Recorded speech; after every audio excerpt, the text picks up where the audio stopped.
The Hobbit, Chapter 17, The Clouds Burst, page 275.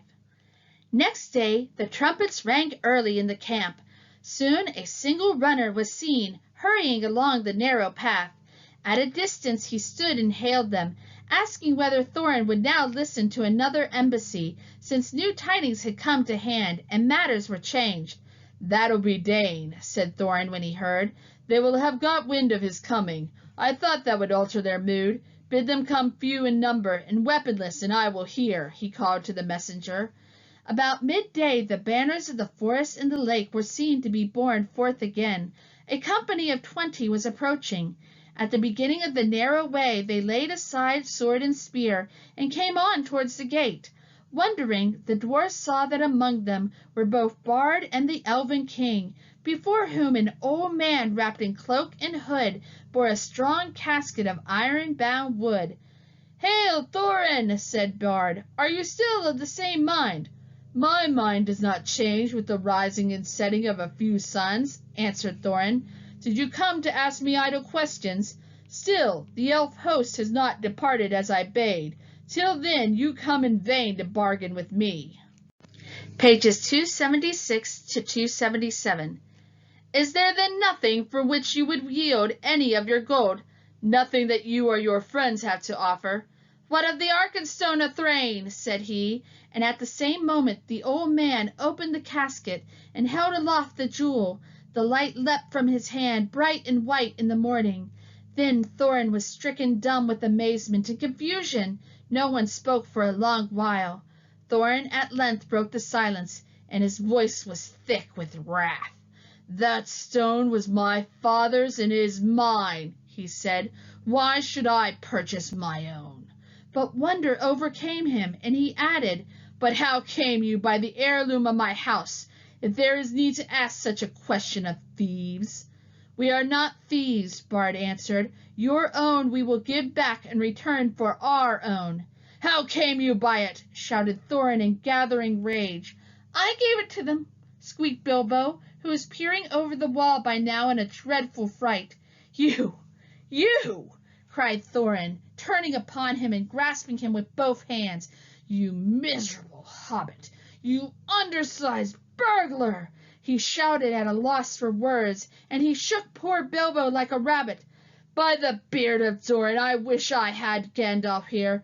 Curse him for his choice of you. May his beard wither. As for you, I will throw you to the rocks," he cried, and lifted Bilbo in his arms. "Stay! Your wish is granted," said a voice.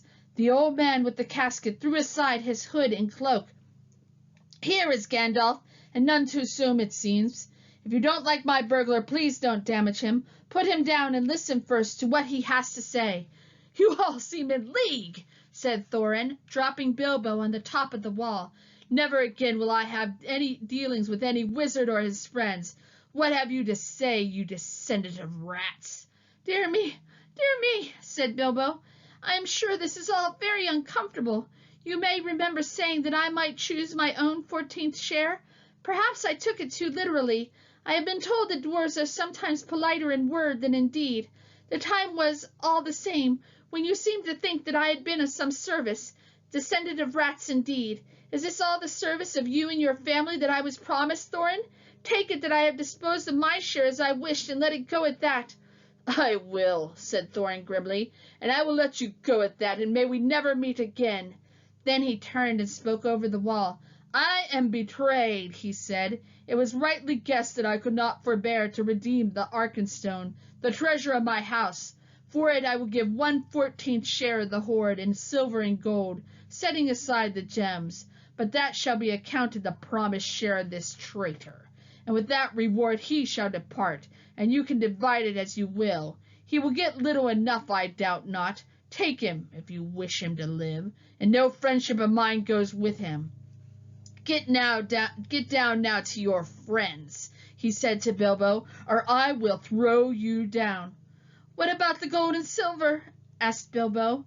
"That shall follow after it can be arranged," said he. "Get down." "Until then we keep the stone," cried Bard.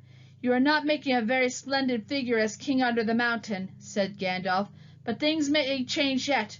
"They may indeed," said Thorin, and already so strong was the bewilderment of the treasure upon him, he was pondering whether by the help of Dane he might not recapture the Arkenstone and withhold the share of the reward.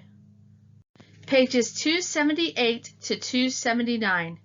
Was the bewilderment of the treasure upon him, he was pondering whether by the help of Dane he might not recapture the Arkenstone and withhold the share of the reward. And so Bilbo was swung down from the wall, and departed with nothing for all his trouble, except the armor which Thorin had given him already. More than one of the dwarfs in their hearts felt shame and pity at his going. "Farewell," he cried to them. "We may meet again as friends." "Be off," called Thorin. "You have mail upon you which was made by my folk, and it is too good for you. It cannot be pierced by arrows, but if you do not hasten, I will sting your miserable feet. So be swift."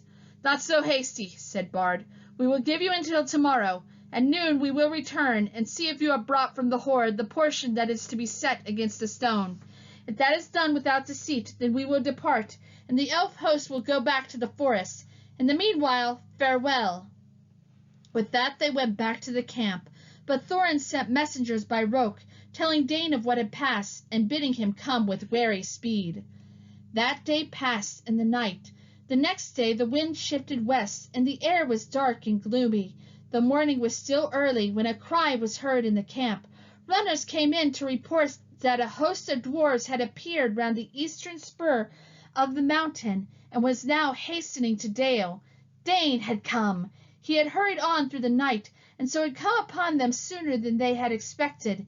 Each one of his folk was clad in a hauberk of steel mail that hung to his knees, and his legs were covered with hose of a fine and flexible metal mesh, the secret of whose making was possessed by Dane's people. The dwarves are exceedingly strong for their height, but most of these were strong even for dwarves. In battle they wielded heavy, two-handed mattocks, but each of them had also a short broadsword at his side, and a round shield slung at his back. Their beards were forked and plaited, and thrust into their belts. Their caps were of iron, and they were shod with iron, and their faces were grim. Trumpets called men and elves to arms. Before long the dwarfs could be seen coming up the valley at a great pace. They halted between the river and the eastern spur, but a few held on their way, and crossing the river drew near the camp. And there they laid down their weapons, and held up their hands in sign of peace. Bard went out to meet them, and with him went Bilbo. "We are sent from Dane, son of Nain," they said when questioned. "We are hastening to our kinsmen in the mountain, since we learn that the kingdom of old is renewed.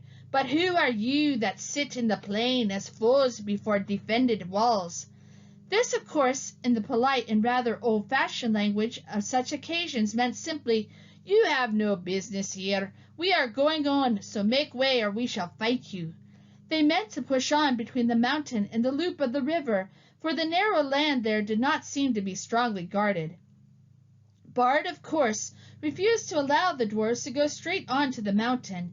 He was determined to wait until the gold and silver had been brought out in exchange for the Arkenstone, for he did not believe that this would be done, if once the fortress was manned with so large and warlike a company. They had brought with them a great store of supplies, for the dwarfs can carry very heavy burdens, and nearly all of Dane's folk, in spite of their rapid march, bore huge packs on their backs in addition to their weapons. Page 288 to 281. Their backs in addition to their weapons. They would stand a siege for weeks, and by that time yet more dwarfs might come, and yet more, for Thorin had many relatives. Also they would be able to reopen and guard some other gate, so that the besiegers would have to encircle the whole mountain, and for that they had not sufficient numbers. These were in fact precisely their plans, for the raven messengers had been busy between Thorin and Dane, but for the moment the way was barred, so after angry words the dwarf messengers retired, muttering in their beards. Bard then sent messengers at once to the gate, but they found no gold or payment. Arrows came forth as soon as they were within shot, and they hastened back in dismay. In the camp all was now astir, as if for battle, for the dwarves of Dane were advancing along the eastern bank. "Fools!" laughed Bard, "to come thus beneath the mountain's arm. They do not understand war above ground, whatever they may know of battle in the mines. There are many of our archers and spearmen now hidden in the rocks upon their right flank. Dwarf mail may be good, but they will soon be hard put to it. Let us set on them now from both sides before they are fully rested." But the Elven King said, "Long will I tarry ere I begin this war for gold. The dwarfs cannot pass us unless we will, or do anything that we cannot mark. Let us hope still for something that will bring reconciliation. Our advantage in numbers will be enough, if in the end it must come to unhappy blows." But he reckoned without the dwarfs. The knowledge that the Arkenstone was in the hands of the besiegers burned in their thoughts. Also they guessed the hesitation of Bard and his friends, and resolved to strike while they debated. Suddenly, without a signal, they sprang silently forward to attack. Bows twanged and arrows whistled. Battle was about to be joined. Still more suddenly a darkness came on with dreadful swiftness. A black cloud hurried over the sky. Winter thunder on a wild wind rolled, roaring up and rumbled in the mountain, and lightning lit its peak. And beneath the thunder another blackness could be seen whirling forward. But it did not come with the wind. It came from the north, like a vast cloud of birds, so dense that no light could be seen between their wings. "Halt!" cried Gandalf, who appeared suddenly, and stood alone, with arms uplifted, between the advancing dwarfs and the ranks awaiting them. "Halt!" he cried in a voice like thunder, and his staff blazed forth with a flash like the lightning. "Dread has come upon you all. Alas, it has come more swiftly than I guessed. The goblins are upon you. Bog of the North is coming, Odain, whose father you slew in Moria. Behold, the bats are above his army like a sea of locusts. They ride upon wolves, and wargs are in their train." Amazement and confusion fell upon them all. Even as Gandalf had been speaking, the darkness grew. The dwarfs halted and gazed at the sky. The elves cried out with many voices. "Come," called Gandalf, "there is yet time for counsel. Let Dain, son of Nain, come swiftly to us." So began a battle that none had expected, and it was called the Battle of 5 Armies, and it was very terrible. Upon one side were the goblins and the wild wolves, and upon the other were elves and men and dwarves. This is how it fell out. Ever since the fall of the great goblin of the Misty Mountains, the hatred of their race for the dwarves had been rekindled to fury. Pages 282 to 283. Mountains, the hatred of their race for the dwarves had been rekindled to fury. Messengers had passed to and fro between all their cities, colonies, and strongholds, for they resolved now to win the dominion of the north. Tidings they had gathered in secret ways, and in all the mountains there was a forging and an arming. Then they marched and gathered by hill and valley, going ever by tunnel or under dark, until around and beneath the great mountain Gundabad of the north, where was their capital, a vast host was assembled, ready to sweep down in time of storm, unawares upon the south. Then they learned of the death of Smaug, and joy was in their hearts, and they hastened night after night through the mountains, and came thus at last on a sudden from the north, hard on the heels of Dain. Not even the ravens knew of their coming until they came out in the broken lands which divided the lonely mountain from the hills behind. How much Gandalf knew cannot be said, but it is plain that he had not expected this sudden assault. This is the plan that he made in council with the Elven King, and with Bard and with Dain, for the Dwarf Lord now joined them. The goblins were the foes of all, and at their coming all other quarrels were forgotten. Their only hope was to lure the goblins into the valley between the arms of the mountain, and themselves to man the great spurs that struck south and east. Yet this would be perilous, if the goblins were in sufficient numbers to overrun the mountain itself, and so attack them also from behind and above. But there was no time to make any other plan or to summon any help. Soon the thunder passed, rolling away to the southeast, but the bat cloud came, flying lower over the shoulder of the mountain, and whirled above them, shutting out the light and filling them with dread. "To the mountain!" called Bard. "To the mountain! Let us take our places while there is yet time. On the southern spur, in its lower slopes, and in the rocks at its feet, the elves were set. On the eastern spur were men and dwarfs, but Bard and some of the nimblest of men and elves climbed to the height of the eastern shoulder to gain a view to the north. Soon they could see the lands before the mountains' feet, black with a hurrying multitude. Ere long the vanguard swirled round the spur's end and came rushing into Dale. These were the swiftest wolf riders, and already their cries and howls rent the air afar. A few brave men were strung before them to make a feint of resistance, and many there fell before the rest drew back and fled to either side. As Gandalf had hoped, the goblin army had gathered behind the resisted vanguard, and poured now in rage into the valley, driving wildly up between the arms of the mountain, seeking for their foe. Their banners were countless, black and red, and they came on like a tide in fury and disorder. It was a terrible battle, the most dreadful of all Bilbo's experiences, and the one which at the time he hated most, which is to say it was the one he was most proud of and most fond of recalling long afterwards, although he was quite unimportant in it. Actually, I may say he put on his ring early in the business and vanished from sight, if not from all danger. A magic ring of that sort is not a complete protection in a goblin charge, nor does it stop flying arrows and wild spears, but it does help in getting out of the way, and it prevents your head from being specially chosen for a sweeping stroke by a goblin swordsman. The elves were the first to charge. Their hatred for the goblins is cold and bitter. Their spears and swords shone in the gloom with a gleam of chill flame. So deadly was the wrath of the hands that held them. As soon as the host of their enemy was dense in the valley, they sent against it a shower of arrows, and each flickered as it fled as with stinging fire. Pages 284 to 285. Was dense in the valley, they sent against it a shower of arrows, and each flickered as it fled as if with stinging fire. Behind the arrows 1,000 of their spearmen leapt down and charged. The yells were deafening. The rocks were stained black with goblin blood.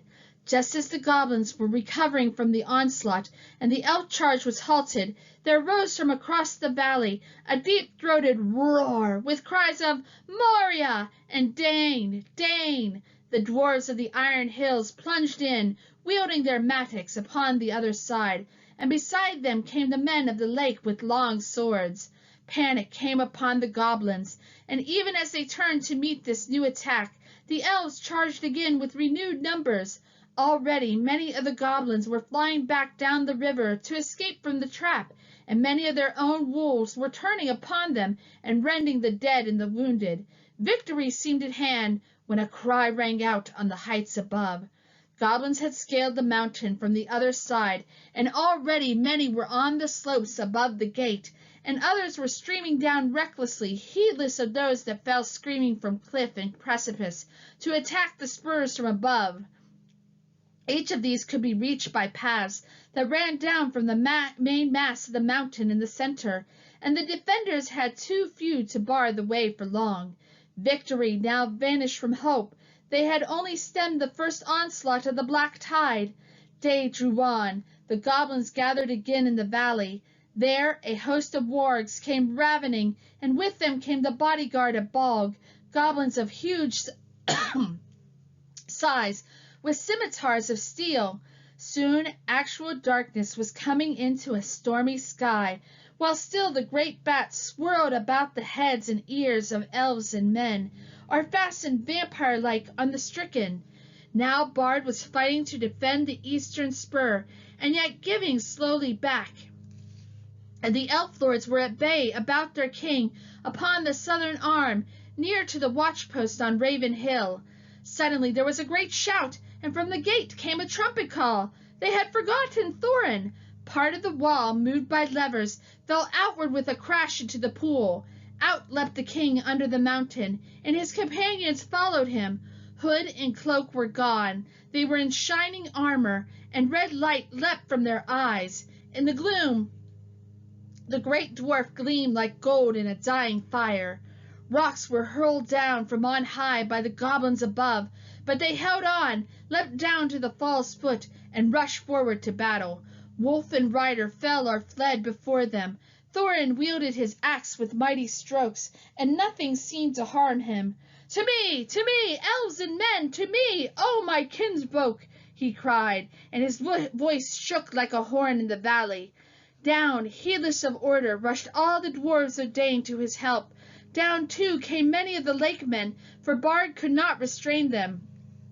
And out upon the other side came many of the spearmen of the elves. Once again the goblins were stricken in the valley, and they were piled in heaps, till Dale was dark and hideous with their corpses. The wargs were scattered, and Thorin drove right against the bodyguard of Bolg, but he could not pierce their ranks. Already behind him, among the goblins, lay many men and many dwarves, and many a fair elf that should have lived yet long ages merrily in the wood. And as the valley widened, his onset grew ever slower. His numbers were too few, his flanks were unguarded. Soon the attackers were attacked, and they were forced into a great ring, facing every way, hemmed all about with goblins and wolves returning to the assault. The bodyguard of Bolg came howling against them, and drove in upon their ranks like waves upon cliffs of sand. Pages 286 to 287. Drove in upon their ranks like waves upon cliffs of sand. Their friends could not help them, for the assault from the mountain was renewed with redoubled force, and upon either side men and elves were being slowly beaten down. On all this Bilbo looked with misery. He had taken his stand on Raven Hill among the elves, partly because there was more chance of escape from that point, and partly, with the more tookish part of his mind, because if he was going to be in a last desperate stand, he preferred on the whole to defend the elven king. Gandalf, too, I may say, was there, sitting on the ground as if in deep thought, preparing, I suppose, some last blast of magic before the end. That did not seem far off. It will not be long now, thought Bilbo, before the goblins win the gate, and we are all slaughtered or driven down and captured. Really, it is enough to make one weep, after all one has gone through. I would rather old Smaug had been left with all the wretched treasure than that these vile creatures should get it, and poor old Bombur, and Balin, and Fili, and Kili, and all the rest come to a bad end, and Bard too, and the lakemen, and the merry elves. Misery me! I have heard songs of many battles, and I have always understood that defeat may be glorious. It seems very uncomfortable, not to say distressing. I wish I was well out of it. The clouds were torn by the wind, and a red sunset slashed the west. Seeing the sudden gleam in the gloom, Bilbo looked round. He gave a great cry. He had seen a sight that made his heart leap, dark shapes small yet majestic against the distant glow. "The eagles! The eagles!" he shouted. "The eagles are coming!" Bilbo's eyes were seldom wrong. The eagles were coming down the wind, line after line, and such a host as must have gathered from all the eyries of the north. "The eagles! The eagles!" Bilbo cried, dancing and waving his arms. If the elves could not see him, they could hear him. Soon they too took up the cry, and it echoed across the valley. Many wondering eyes looked up, though as yet nothing could be seen, except from the southern shoulders of the mountain. "The eagles!" cried Bilbo once more, but at that moment a stone hurtling from above smote heavily on his helm, and he fell with a crash and knew no more.